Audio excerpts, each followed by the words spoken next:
The trap of miserable righteousness. A mindset shift that will change the way you approach uncomfortable situations forever. Welcome to the Grateful Podcast.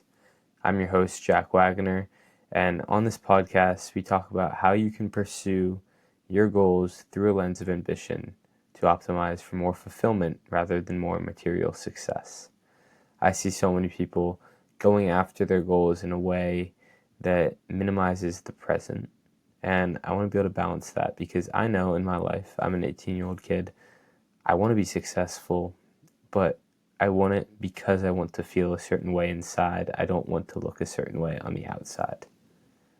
If that resonates with you, then I think you'll really like this episode. Every Monday, I release solo episodes where they're just little elaborations on my newsletters I write each week. And my newsletters are basically just diary entries in my life on what I've been thinking about. And so this week, what I've been really thinking about is why and how many people fail before they even start. If someone's thrown into something outside of their control, most of the time they'll instantly decide they hate it. They'll say it's not for them. And they do this before they're even in the situation. We make judgments on things. We have first impressions or even preconceived notions about what something's going to be like. And we try to stick with that because we want to be right. When you make a snap judgment, unless you're consciously aware of how you act and why you act that way, every move you make after that is just an attempt to confirm your original belief. You'll do anything you can to prove to yourself that you were right before you even gave it a real chance, before you even experienced what you hypothesized about. The more I learn about humans, the more I realize just how egotistical we're wired to be. And I don't mean that as an insult. Ego clearly has some evolutionary perks.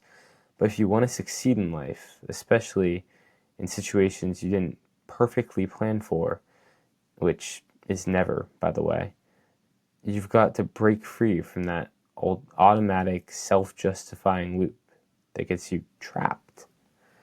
One of my greatest skills is being able to extract the absolute maximum value out of any experience. And I'll get to why in a second. And I believe it's one of the most important reasons I've been able to make progress in so many areas of my life. And I know that it will continue to be one of those important skills that I have. And it'll continue to pay off and pay dividends in my life. But I didn't always have this skill. To talk about what we were talking about earlier, and, and to allude to this, as a freshman in high school, I was forced to take a musical theater class to fulfill an art credit. And like any status-obsessed jock, I was absolutely horrified. I was a 15-year-old kid who identified as a baseball player or a soccer player and wanted to be cool. And here I was in musical theater, and I thought it was the worst thing ever. I had to sing and dance in front of people. You could not have put me in a more uncomfortable position. Now, I wish that I could tell you that the story ended with me fighting my ego, going with the flow, and finding my hidden passion for Broadway. But no, that's not how it went at all. I was embarrassed every single day. I didn't make any friends in the class, and I refused to even try. I'd already made up my mind that the class and the people in it were weird, and it wasn't something someone like me should be doing. I didn't read the syllabus. I didn't open my mind. I didn't let anything shift that initial judgment. And the result? I proved myself right. Woohoo! I got a semester full of misery. But here's the thing. Is being miserable a fair cost for being right? Yes, I was right. I made sure in every possible way that my judgment at the very beginning when I learned I had to take that class was the same judgment I held at the end. In fact, the whole performance that every class was built up to. That's the only day that I remember being sick in my entire freshman year. And by sick, I mean, yeah, I do remember being kind of sick, but almost every other time that I was only kind of sick, I went to school because I don't want to miss school. That day I wanted to miss it. And I didn't try to talk to people, which is such an anti-Jack thing to do. I always want to talk to people, but I was so engulfed in this idea that I couldn't like this, that it wasn't for me, that it wasn't for me. It didn't end up being for me because I didn't let it be.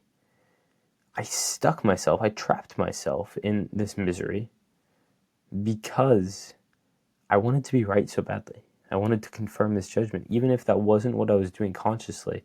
It is what I ended up doing. And so that question of, is misery a fair cost for being correct, that hit me really hard. And to that question, I answered no. We put ourselves through unnecessary suffering just to keep our egos intact, and in doing so, we only end up feeling worse. The opposite is also true. If your favorite artist drops a new album, you're convinced it's amazing before you even hear the first song. This is for you Drake stans, by the way. When it turns out to be a dud, you're the last to admit it. You waste hours listening, hoping to find a way to make it great in your head, just so you don't have to admit that you were wrong. When all along, think about it, if all along you just had an open mind to maybe being able to learn something, or shifting your mindset, if you were open to that, you might have been able to say, hey, I don't really like this after the first or second listen, and went and listened to the music you actually enjoy and derived more joy from that time. Our unconscious obsession with proving ourselves right keeps us trapped in this emotional quicksand. If our feelings shift even slightly from what we first believed, our egos end up panicking, because that would mean we were wrong, and nobody wants to be wrong. Evolutionarily, it wasn't great to be wrong, because the people that were right were more powerful in the tribe and were less likely to be left behind, and their offspring would be more well fit to survive and keep going. It makes sense, but we're not in that tribal mode anymore. We can be wrong, especially if it's the consequences of us being wrong only affect us. And additionally, our misery is not just something that we're experiencing. When we trap ourselves in this pit of misery, this pit of despair, from Princess Bride, if you get the reference, when we trap ourselves in this misery, it's not just affecting us, but everyone around us is suffering from it too. In that musical theater class, the people in my group, they got someone that wasn't engaged, and we've all been in a group with someone that wasn't engaged. They all cared about what they were doing. They all wanted to make it great, and I was there refusing to sing and dance because I was embarrassed and my ego was in the way, and I didn't want to have fun because I would mean that I would have been wrong. So how do we break free from this? How do we stop living just to justify our old opinions? Here's what I've learned. If you're going to spend your time on something, especially something that you didn't choose to do, you have to decide that there's value in it. You have to believe you'll learn from the experience. Even if I dread something, I go into it saying, this is going to help me grow. If I'm spending my time here, I'm going to come out of it a better person. Now, don't get me wrong, I'm not saying that you should say yes to anything. Yes, man, that's a bad idea. If something truly doesn't align with you and you have the choice to say no, don't do it. Saying no gives you room to say yes to what truly matters. But life's full of unavoidable obligations. You know, that required class, my required art credit, that awkward work gathering, that distant cousin's wedding with people that you don't really want to interact with. In these moments, you have two options. You can either suffer in stubborn silence because you want to prove yourself right and continue in that misery, or you can decide to learn something, be open-minded, and let it serve you. The first option might keep you right, but the second option will keep you free. And that is the choice that you must make. Are you willing to sacrifice your amazing track record of making great predictions in order to actually feel better? You're like a basketball player betting on his team to lose. Yeah, you won the bet. Great job. You're right. But it's only because you did that. It's only because you produced that negative outcome that you correctly predicted that negative outcome. If you go into something saying, I'm going to be here, I don't want to be here, but while I'm here and while I'm spending my time here, I might as well extract the maximum amount of value I can from it, you'll be shockingly surprised at how much better your life feels. How much less of a victim you feel and how much more control you feel over your life. When you stop saying, I'm here, I hate it, it's horrible, I knew it would be horrible going in. And when you start saying, what can I take away from this? That's when your life's trajectory is going to change for the better. And that's what I've learned. In my life, I've amazed myself at, I don't know whether I'm more amazed at how much value I extract from experiences or how little value others extract from experiences. When I studied abroad in France for my entire junior year of high school, I traveled more than anyone else. Any of the 200 kids I talked to that were also in France for the same program, I traveled more than them. Out of all 30 Americans, I learned more French than all of them, and I was the only one to get nationally certified at the C1 level. I made more friends, and I'm going on a trip with one of my French friends this summer, and I still talk with my French family and my other French friends. I don't understand how so many people just sat in class and watched movies all day. I actually engaged in class and I learned the material and I obtained credit so that I don't have to redo my year. All of these things are to say that when I arrived in France and things weren't as easy as I thought they would be, I thought, this is going to be difficult. I know it's going to be difficult. But what can I do to extract the most value from this experience while I'm here? Because there's absolutely nothing I can do to change the fact that I'm here. I can either give in to the things that say, I want this to be easier, so I'm not going to work as hard, and I'm going to say, this sucks right now, I know it sucks, I'm going to let it suck, and I'll ride the suck wave. Or I could say, and what I did say is, yeah, this sucks right now, but how can I get better from this? How is this going to make me better?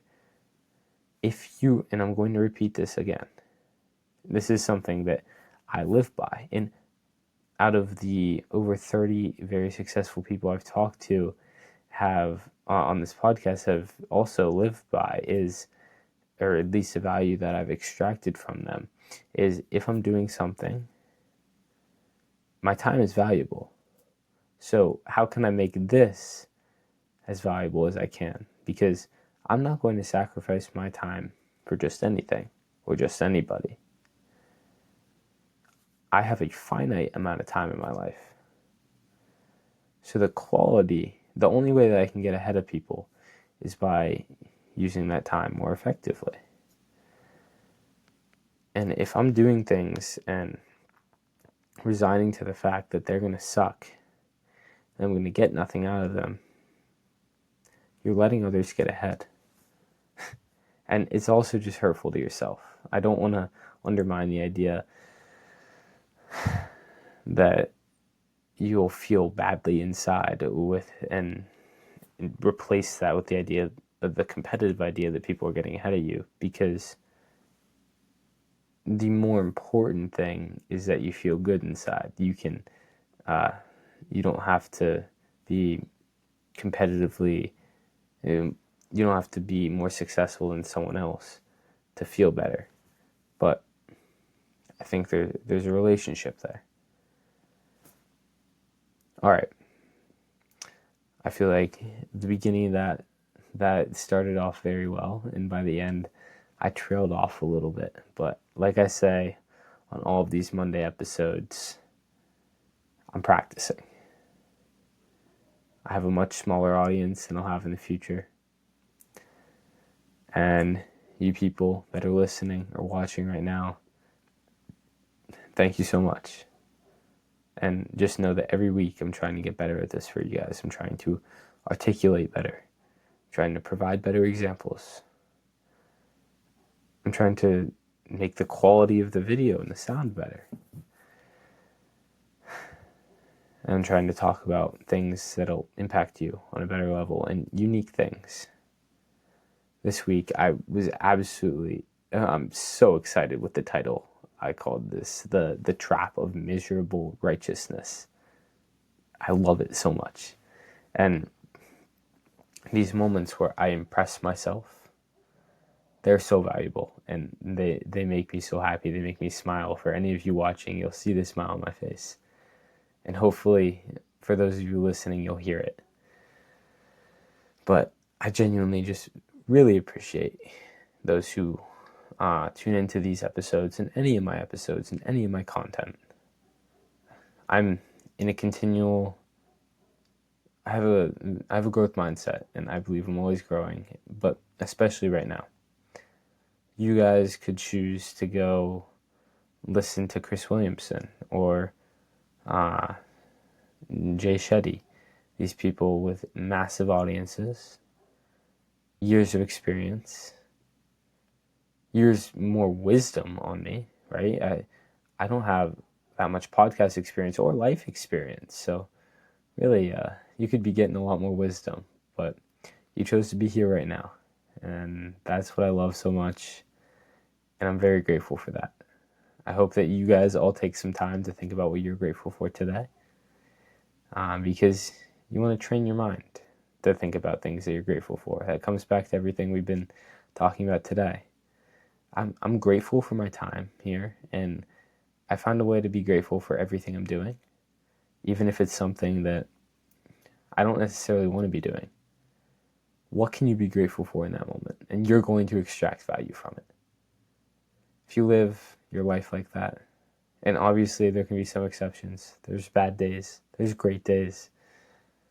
But generally, if you can live your life thinking about, what can I take away from this that's going to make me better? What am I grateful for right now? You're going to go to bed with a smile on your face. You're going to live a great life. And that's what it's about. It's about just feeling good inside. That's all great life is. Remember that. All right, so that's a very long-winded conclusion. I hope that you guys enjoyed this episode. Make sure to share it with others that you think could benefit, or leave a review. Please, please, please leave a review. It makes it look so much better for other people. When they come and look at the podcast, it'll make them want to watch it or listen to it. The other thing you can do is just DM me. I'm always interested to hear from my listeners. So, DM me on Instagram. You'll see that link in the description below. All right. Thank you so much. Have a great week. I hope you tune in to 2 massive interviews I have dropping this Wednesday and this Saturday. All right. See you then.